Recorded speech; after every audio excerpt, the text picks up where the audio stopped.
Tu crois connaître le désir féminin. Tu crois savoir ce qui attire, ce qui déclenche une émotion, ce qui fait naître cette tension invisible entre deux êtres. Pourtant, la vérité est plus subtile, presque silencieuse. Elle ne réside pas dans ce que tu fais, mais dans ce que tu comprends, et surtout dans ce que tu évites. Car il existe des zones que la plupart des hommes ignorent ou approchent avec maladresse. Des zones qui ne sont pas simplement physiques, mais profondément psychologiques. Des espaces où se mêlent vulnérabilité, imagination et désir latent. Et paradoxalement, ce sont souvent ces zones interdites qui éveillent le plus intensément l'attirance. Le stoïcisme nous enseigne une chose essentielle. La maîtrise de soi crée le pouvoir. Ce n'est pas l'action brute qui séduit, mais la retenue, le timing, la conscience. Comme le disait Marc Aurèle, ce n'est pas l'événement qui trouble les hommes, mais le jugement qu'ils en ont. Appliqué à la séduction, cela signifie que ce n'est pas le geste qui compte, mais la manière dont il est perçu. Beaucoup d'hommes pensent qu'il faut agir vite, être direct, multiplier les gestes pour prouver leur intérêt. Mais en réalité, ce comportement trahit souvent un manque de contrôle. Et ce manque de contrôle, même inconsciemment, est perçu comme une faiblesse. Une femme ne cherche pas un homme qui réagit à ses impulsions. Elle ressent profondément la différence entre un homme dominé par son désir et un homme capable de le contenir. Et c'est là que tout commence. Imagine un instant une interaction simple. Vous êtes proches, peut-être en train de discuter, vos regards se croisent, l'atmosphère devient plus dense. Ce moment précis, c'est là que se joue toute la différence. L'homme impulsif va vouloir combler ce silence, agir, toucher, précipiter les choses. L'homme stoïque, lui, comprend que ce silence est une tension précieuse. Il ne cherche pas à le briser, il le laisse exister. Cette capacité à ne pas céder immédiatement est déjà une forme d'attraction. Épictète enseignait que celui qui se maîtrise est plus fort que celui qui conquiert une armée. Dans le contexte des relations humaines, cela signifie que celui qui maîtrise ses gestes, ses intentions, son énergie, devient naturellement magnétique. Et c'est précisément ce magnétisme qui ouvre la porte à ces fameuses zones interdites. La première n'est pas ce que tu crois. Elle n'est pas évidente, ni même visible au premier regard. Elle réside dans quelque chose de presque intangible, la proximité du visage sans contact. Oui, ce moment suspendu où deux visages sont proches, mais ne se touchent pas encore. La plupart des hommes sous-estiment ce moment. Ils le traversent trop vite, comme s'il ne servait que de passage vers autre chose. Mais pour une femme, ce moment est une montée en tension émotionnelle. C'est là que son imagination commence à travailler. C'est là qu'elle anticipe, qu'elle ressent, qu'elle projette. Et plus tu ralentis ce moment, plus tu amplifies cette sensation. Sénèque disait que la véritable puissance réside dans la patience. Dans cette situation, la patience devient un outil de séduction extrêmement puissant. Car en ne te précipitant pas, tu laisses à l'émotion le temps de grandir. Ce n'est pas l'acte qui crée le désir, c'est l'attente. Et cette attente, bien maîtrisée, transforme un simple instant en expérience mémorable. Il y a une forme de respect implicite dans cette retenue. Tu ne prends pas, tu laisses venir, tu observes, tu ressens. Et cette posture change tout. Elle envoie un message subtil mais profond. Tu es en contrôle. Or, le contrôle est rassurant. Et ce qui rassure, attire. Beaucoup d'hommes cherchent à impressionner. Mais en réalité, ce qui marque profondément une femme, ce n'est pas l'excès, c'est la justesse. C'est cette capacité à être exactement au bon rythme. Et ce rythme ne se force pas, il se ressent. Dans cette première zone, il n'y a presque rien, et pourtant tout se joue.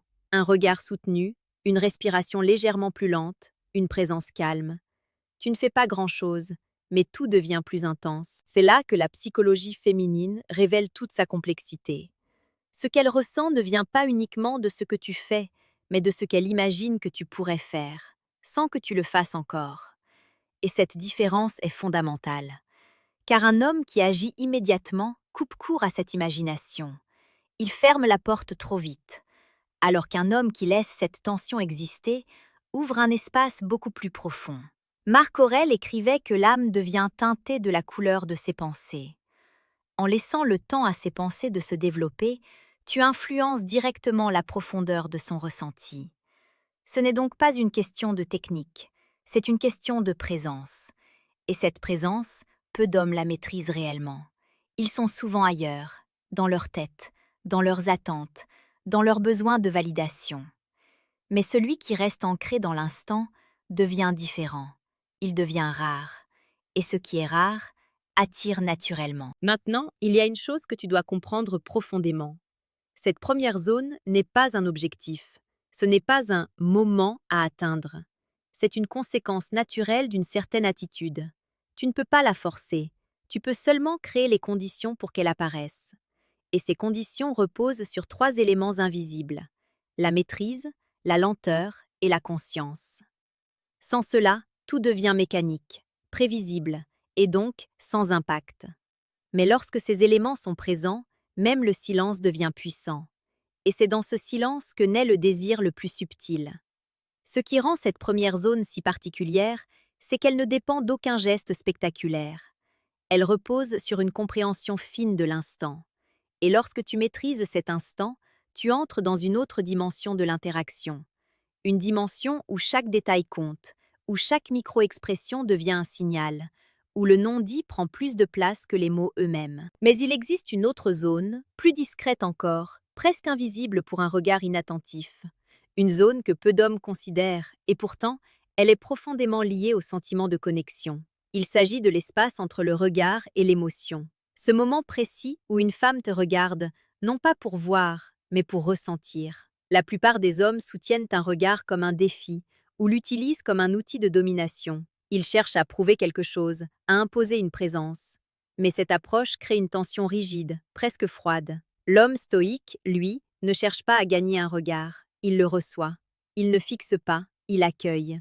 Et cette nuance change tout. Car lorsqu'une femme sent qu'elle peut te regarder sans se sentir jugée, sans pression, sans attente, quelque chose en elle s'ouvre. Une forme de vulnérabilité douce, difficile à expliquer, mais extrêmement puissante. C'est dans cet espace que naît une connexion réelle. Épictète disait que ce qui trouble les hommes, ce ne sont pas les choses, mais l'idée qu'ils s'en font. Dans ce contexte, si ton regard porte une intention lourde, un désir trop évident ou une attente cachée, elle le ressentira immédiatement. Et cela brisera cette fluidité. Mais si ton regard est calme, présent, sans exigence, alors il devient un miroir dans lequel elle peut se projeter. Et c'est là que cette deuxième zone devient fascinante, parce qu'elle ne concerne pas un endroit physique du corps. Elle concerne une expérience intérieure, un moment suspendu où elle se sent vue, mais surtout comprise sans avoir à parler. C'est une forme de connexion que beaucoup recherchent sans jamais la trouver. Et pourtant, elle ne demande rien d'extraordinaire. Seulement une chose, être réellement présent. Sénèque parlait souvent de la valeur de l'attention. Il disait que la vie nous échappe lorsque nous sommes distraits. Dans une interaction humaine, cette distraction est encore plus visible. Un regard qui fuit, une attention qui vacille, une présence instable, tout cela crée une rupture. Mais un homme qui est pleinement là, sans se perdre dans ses pensées, sans chercher à anticiper, sans vouloir contrôler, devient immédiatement différent. Il devient rassurant. Et ce sentiment de sécurité émotionnelle est l'un des déclencheurs les plus puissants de l'attirance. Contrairement à ce que beaucoup pensent, l'attirance ne naît pas uniquement de l'excitation. Elle naît aussi du calme, d'un équilibre subtil entre tension et apaisement.